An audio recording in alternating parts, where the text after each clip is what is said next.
Viewers, అందరికీ ఈరోజు కొత్త రెసిపీని నేర్పిపోతున్నాను. చూడండి, ఆనపకాయ గింజలతో గొజ్జు చేస్తున్నాను అనమాట. రాయలసీమ స్పెషల్. 5 పచ్చిమిర్చి, 2 టమోటాలు మీడియం సైజు, నేత వంకాయలు 4, కల్లుప్పు వేసేసుకొని కొంచెం వాటర్, సరిపడా వాటర్ వేసి కుక్కర్లో 3 విజిల్ వచ్చే వరకు పెట్టేసేయండి.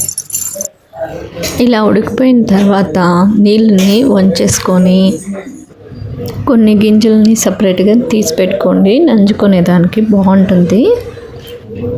స్మాషర్ అయినా పప్పు గిత్తులో అయినా బాగా రుద్దేసుకోండి. ముందుగా తీసి పెట్టుకున్న వాటర్ని ఇందులోకి కలిపేసుకోండి.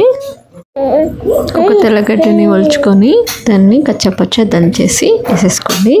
దాని తర్వాత తిరువాత వేసుకొని దానిలో కలిపేసుకోండి. అంతే, రెడీ టు సర్వ్. వేడి వేడి అన్నంలో నెయ్యి వేసుకొని ఆ గింజలని నంజుకొని తింటుంటే సూపర్గా ఉంటుంది.